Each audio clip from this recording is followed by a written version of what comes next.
Hello, this is Surya Silva, welcoming you back to Life Beyond Limits for Women. This is Module 3 and Lesson 1. In this module, we're focusing on what the mind can conceive and believe it will achieve. In our last module, we discussed the power of refocusing your mind in order to change your life. We talked about the mind chatter and stories and the things that you say to yourself, the patterns, habits, and paradigms that run your life. And you have some techniques to start using to change the old stories and replace them with new ones. Now we're going to focus on 3 key words: conceive, believe, and achieve. And in this lesson, we're focusing on the conceive part of the quote. I'd like to begin by telling you a story of Carol. Carol is a teacher and had been teaching for many years. And because she'd been working with the kids for so long, she realized that many of them had never been taught how to manage their emotions. She decided that she was going to study a program that would really assist young people to be able to manage themselves better, both at school and at home. And when she was ready, she offered the program to the school. The first program went really well. She had glowing feedback and she was elated. And then the principal said to her, "Carol, we love the program and we just don't have any more money this year to have any more, perhaps next year." And Carol started to doubt herself. Fear and anxiety kicked in and she started to lose belief in herself that she could actually do this.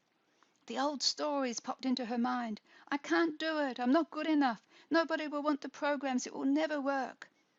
I'm sure you can relate to some of those. I certainly can in my life. And so Carol had to start to release these fears and doubts and refocus. And as she did, she started to believe in herself again. And then, of course, the next program was really successful. Because she'd learnt to manage herself in the old stories and that she had more belief again, of course she was able to achieve the results that she desired. That story applies to all of us. So let's focus on what you're wanting to conceive and to bring into your life. Let's start with some foundation information and some revision from the last module. To conceive of something is to imagine it. And what a shame that so many of us were taught at school to stop imagining, stop daydreaming, stop fantasizing, because now as adults we have to reignite that capacity in ourselves, because imagination is key. Everything is created twice. We talked about this in the first module. First in the mind and then in material form. And you bring into your life the thoughts that you're holding. The mind works in images. It doesn't hold on to the actual word itself. It holds on to the image of the thought. And you're training your mind now, your subconscious mind, towards that which you're bringing into your life. Remember when I said if you don't think about a green car, you see the image of a green car? Or if I say, what did you eat for a meal yesterday? You see the food on the screen of your mind?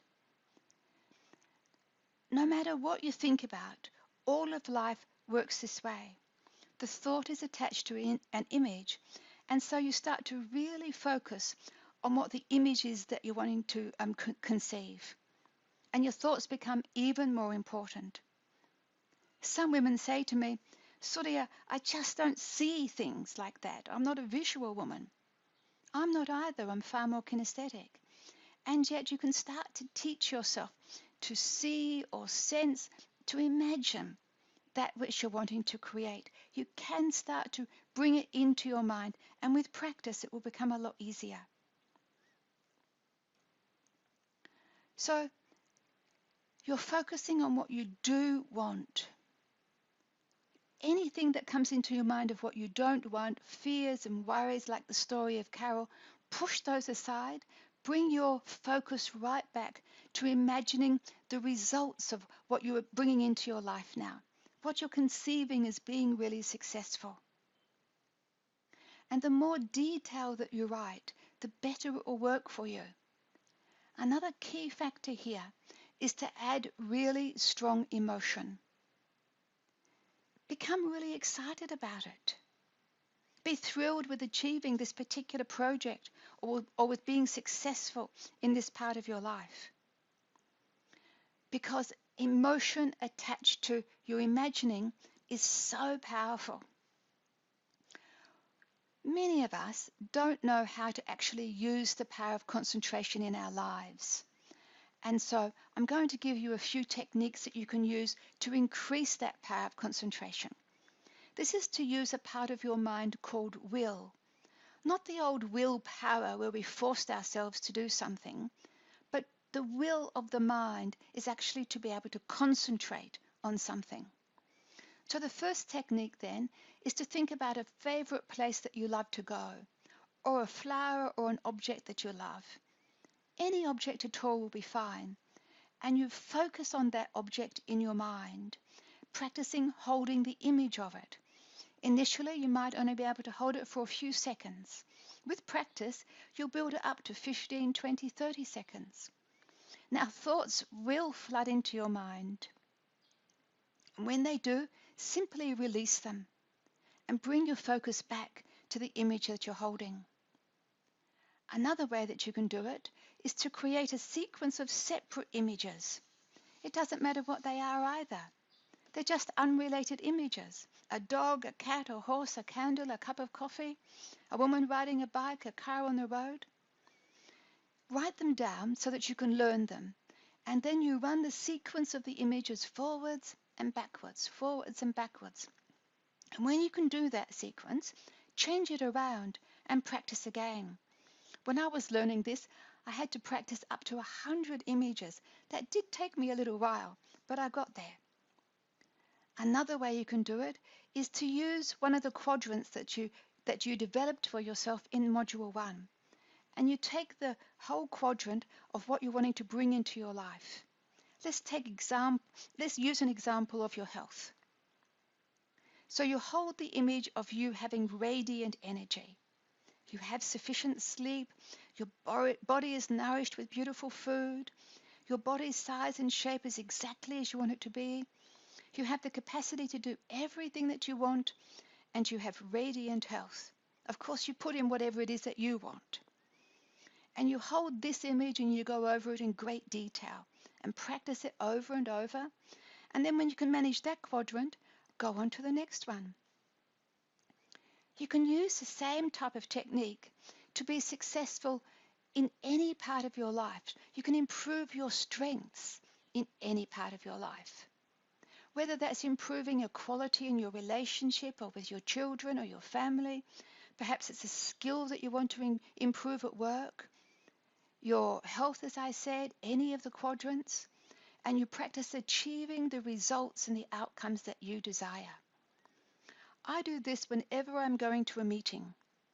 It doesn't matter what the meeting is, if I'm negotiating a contract or talking with a potential client or communicating about an important issue. I always think about the meeting first and what I'm wanting to achieve. So I think about who's going to be there, how I'm going to communicate, the results that I'm looking for, and I run that through my mind before I go.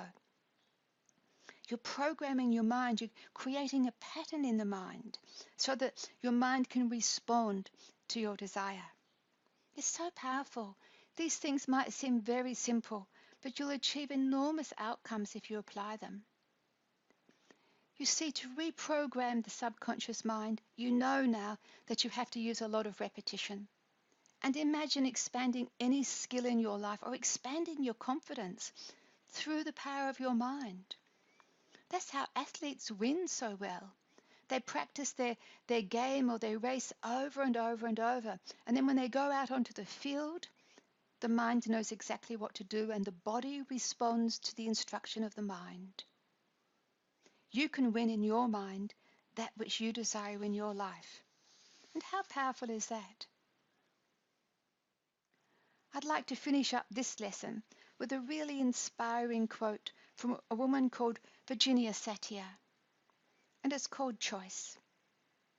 If you're willing to do so, close your eyes for a moment and listen to the words.